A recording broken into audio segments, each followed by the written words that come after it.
प्यारे साथियों, ओम ध्यानी का पुनः नमस्कार। आपके सामने पुनः उपस्थित हूँ एक बार अपनी छठी कहानी को लेकर के।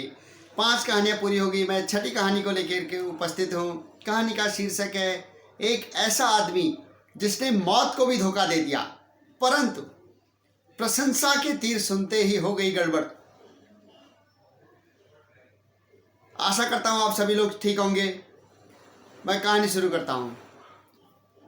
एक नगर में एक आदमी रहता था।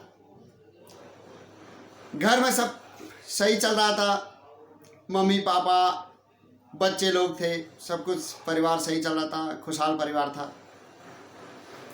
एक दिन एक ज्योतिषी के पास गया। पुराने ज़माने में तो ज्योतिषी जो लोग ज्योतिषी होते थे काफ़ी ज़्यादा सटीक भविष्यवाणी करते थे। तो ज्योतिषी के पास गया। ज्योतिषी ने बोला, भाई क्यों पढ़ रहे हो चक्कर में, सब कुछ सही चल रहा है, क्यों टेंशन ले रहे हो? ठीक है, जो चल रहा है खुश रहो और मस्त रहो। उसने बोला, नहीं ज्योतिषी जी प्लीज़ देख लो। ज्योतिषी माना जाना था, फेमस था कभी। तो उसने बोला ठीक है। उसने बताया अपना date of birth, time of birth, place of birth बताया। अब ज्योतिषी ने कुंडली देखी उसकी। उसने बोला अभी ठीक है भाई, रहने दे, ठीक है सब कुछ। उसने बोला नहीं बताओ ज्योतिषी बताओ। ज्योतिषी ने बोला उसको कि भाई क्यों, अब तू बोल रहा है बताने के लिए तो मैं बता रहा हूँ, तेरी अगले 6 महीने में मौत फिक्स है।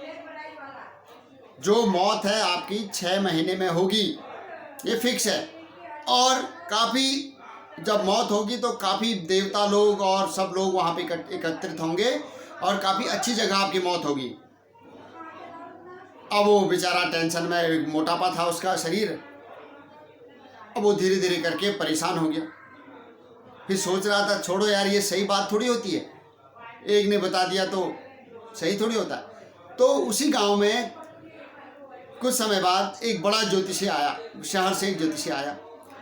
तो अब उसने कहा यार क्या पता हो सकता है, इतने 15-20 दिन हो गए, मैं एक बार दिखा लेता हूँ अपनी कुंडली, उनको भी दिखा देता हूँ क्या बोलते हैं। तो वो ज्योतिषी के पास, दूसरे ज्योतिषी के पास गया, माना जाना ज्योतिषी हो भी।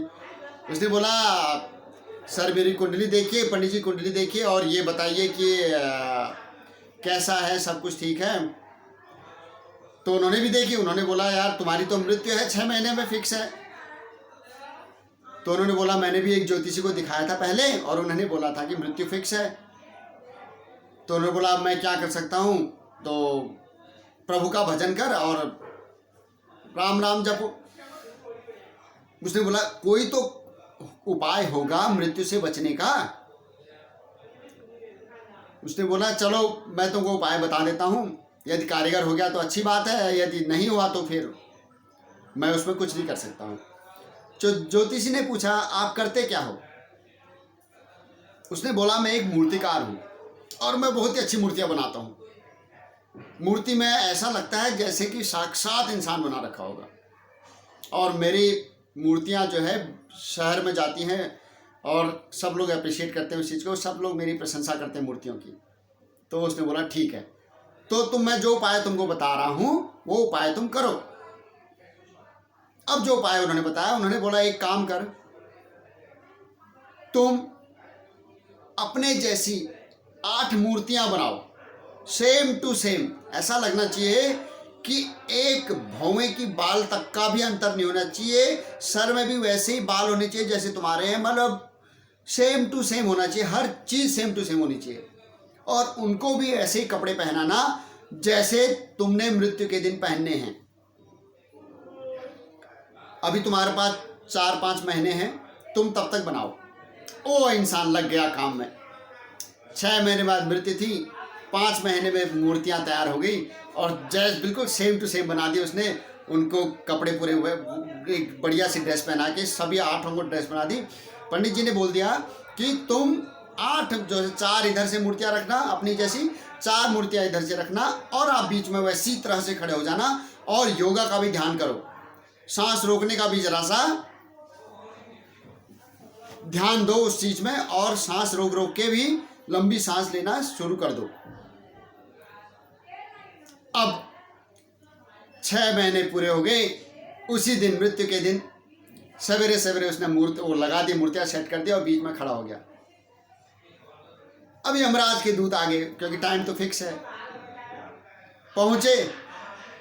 अब वो देख रहे हैं कि यार ये 9 लोग हैं, हमको तो एक आदमी का लाने के लिए बोला था, जो मेरे को दिया है, फोटो दिया है, उसमें तो 9 लोग एक जैसे हैं।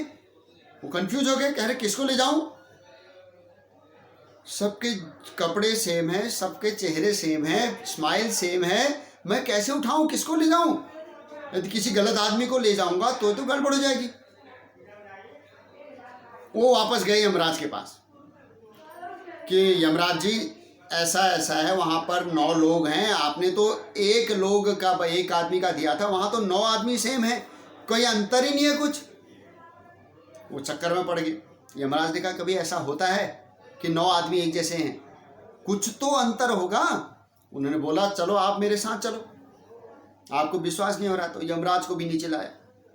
यमराज ने भी देखा, वो कह रहे बात तो सही कह रहे भाई, बिल्कुल अंतर ही नहीं है इसमें, कहाँ गड़बड़ है, ये 9 एक जैसे कैसे हो गए? उसने बोला एक काम करते हैं, हम चलते हैं धर्मराज के पास। फिर धर्मराज महाराज भी आए, उन्होंने भी देखा, उन्हें कोई नहीं आया, अंतर समझ में नहीं आया। वो गए, फिर उन्होंने बोला ब्रह्मा जी ने सृष्टि का निर्माण किया है, ब्रह्मा जी के पास चलते हैं।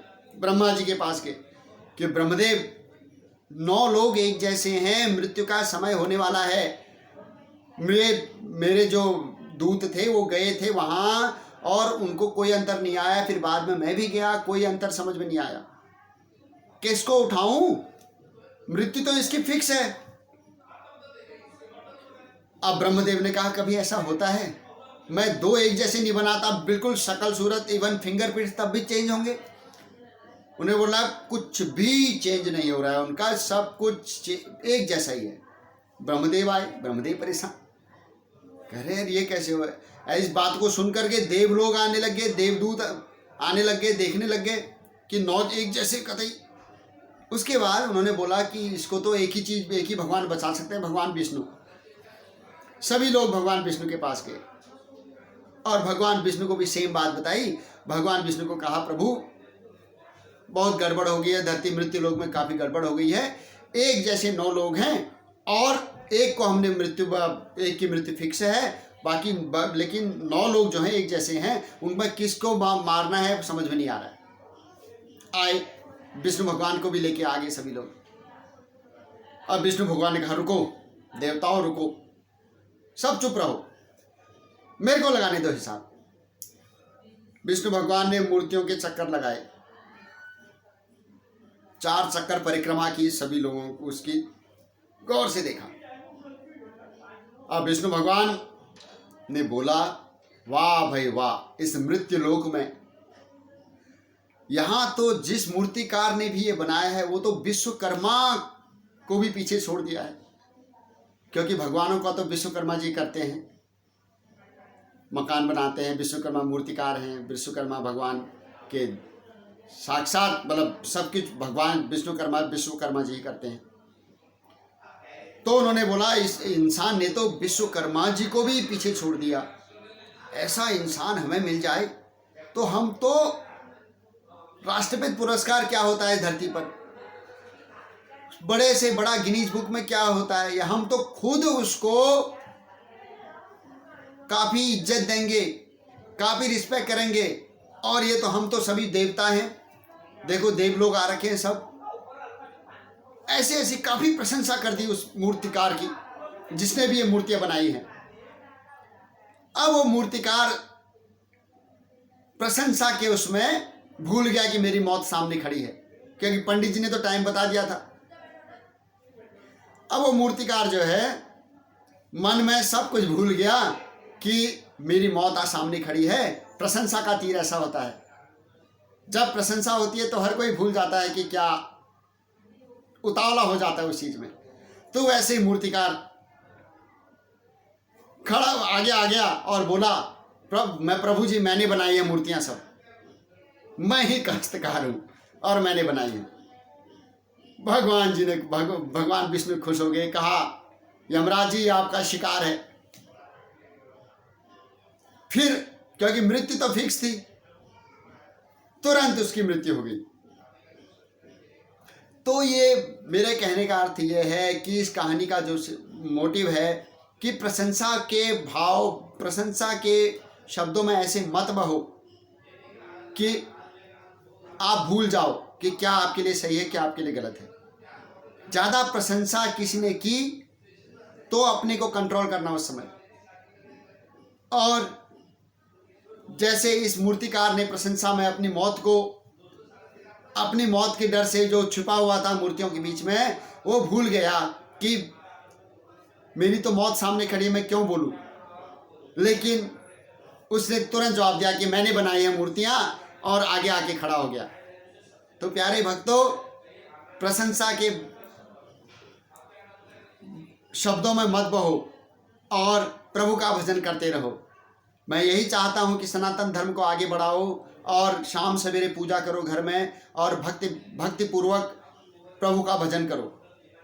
आप भी करो, जो आपको मिल रहे हैं उनको भी बताओ, और सभी दोस्तों से, भाइयों से अनुरोध है कि मेरे चैनल को लाइक कर दीजिए, शेयर कर दीजिए और सब्सक्राइब कर दीजिए। सभी सनातन धर्म प्रेमियों को पुनः नमस्कार। जय माता दी, जय श्री राम।